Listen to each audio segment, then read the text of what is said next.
آج پورا پاکستان جو ججمنٹ آئی ہے جس میں خان صاحب کو اور بشرا بی بی کو 10 سال کی ایک مرتبہ پھر سزا ہوئی ہے، پورا پاکستان افسردہ ہے، انصاف کا قتل ہوا ہے۔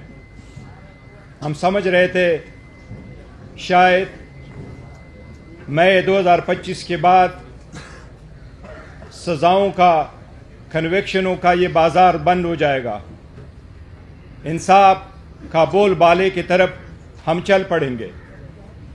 ہم نے ہر قسم کی چیز کو برداشت کرتے ہوئے بھی انتشار کی طرف نہیں گئے، دھرنے کی طرف نہیں گئے، قانون کو کبھی ہاتھ میں نہیں لیا، لیکن یہ امید کیے بیٹھے رہے کہ ہمارا لیڈر ایک دن نکلے گا، ہم آگے کی طرف جب بڑھیں گے تو راستہ نکلے گا، آئین، قانون اور جمہوریت کے لیے راستہ نکلے گا۔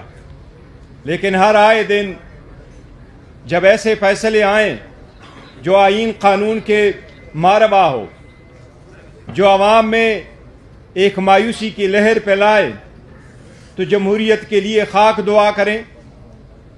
ہم پستیت کے خلاف لڑ رہے ہیں۔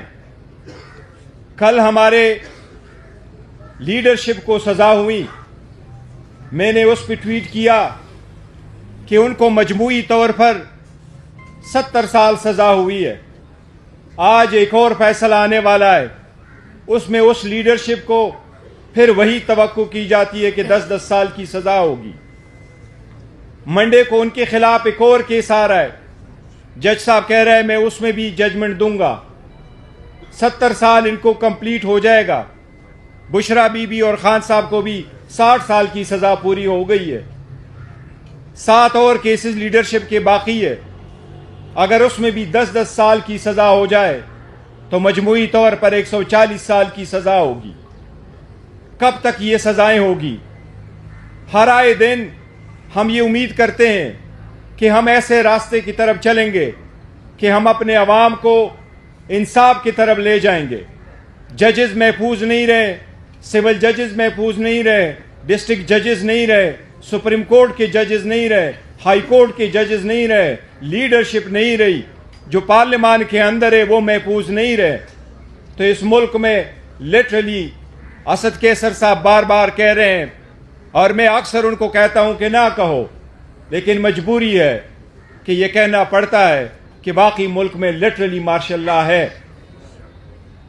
اگر عدالت انصاف نہ کر سکے، جج اپنے آپ کو عدالتوں میں پروٹیکٹ نہ کر سکے، عوام عدالت کے سامنے اوپن کورٹ میں اپنے آپ کو پروٹیکٹ نہ کر سکے، تو وہاں عدلیہ بے معنی ہو جاتی ہے۔ اگر وہ اپنا تحفظ نہ کر سکے تو آئین قانون کی بالادستی کیسے کریں گے؟ یہ کیس جس میں سزا ہوئی، میں اس کی مختصر تفصیل آپ کو بتاتا ہوں۔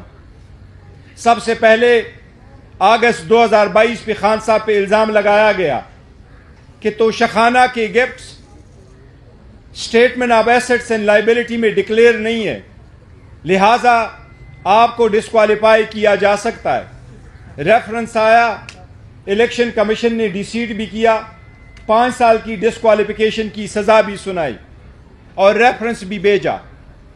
کمپلینٹ پھر آئی دوسری مرتبہ اسی جرم پہ، اور ہمایون دلاور صاحب کے سامنے ٹرائل چلا۔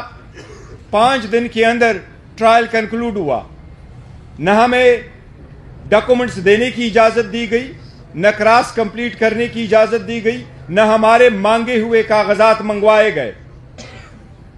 اور اسی طرح خان صاحب کی 3 سال کی کنوکشن ہوئی۔ اس کے بعد نیب نے ریفرنس فائل کیا اسی ایلیگیشنز پہ، اور توشخانہ 1 جس کے 78 آئٹمز تھے، جو آئٹمز سارے ڈکلیئر تھے، اس پہ توشخانہ نے بشرا بی بی اور خان صاحب کو سزا دی۔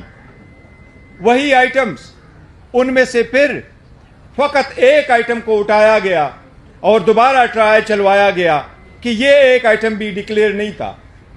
یہ تاریخ میں پہلی مرتبہ ہوا ہے کہ کسی کو ایک ہی جرم میں، ایک ہی قسم کے ایلیگیشن پہ 4 مرتبہ سزائیں ہو گئی ہے۔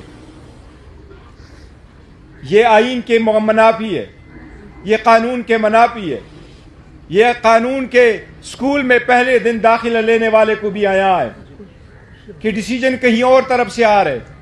میں صرف ایک درخواست کروں گا کہ ہم نے اس کی مذمت بہت کی ہے اور ہم کرتے رہیں گے، لیکن عوام میں اس میں صرف مایوسی نہیں پھیلے گی. اس قسم کے فیصلوں میں عوام میں انتشار بڑھے گا. لیکن میں ایک مرتبہ پھر ریکویسٹ کروں گا چکزئی صاحب کو کہ خان صاحب نے آپ کو اجازت دی ہے، یہ جو فورم جس کی آج سے ابتدا ہوئی ہے، یہ 2 دن کانفرنس میں جس میں ہم سب کچھ انشاءاللہ تعالی ڈسکس کریں گے.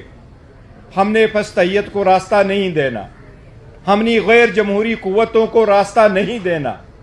ہم نے اس لیے کبھی بھی پیسفل پروٹیسٹ کا راستہ نہیں چھوڑنا. ہم نے کبھی بھی ان لوگوں کو راستہ نہیں دینا جو کہتا ہے سب کچھ اپ سائڈ ڈاؤن ہو جائے.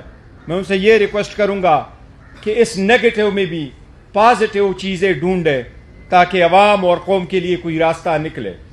خان صاحب اگر جیل میں ہیں تو وہ جرم کی سزا نہیں کاٹ رہے، وہ عوام کی آزادی کے لیے بہم بیٹھے ہیں. جب عوام کو آزادی ملے گی تو وہ لیڈر باہر ہوں گے. مجھے امید ہے انشاءاللہ تعالی وہ دن بہت جلد آئے گا. ہم کوشش کریں گے انشاءاللہ تعالی کہ وہ ہمیں دن جلد نصیب ہو. ہم کوشش کر رہے تھے کہ شاید 2026 میں جب ہم انٹر ہوں گے تو ایک نئے سال کے ساتھ، ایک نئی امید کے ساتھ، ایک نئی راہ لے کے ہم جائیں گے.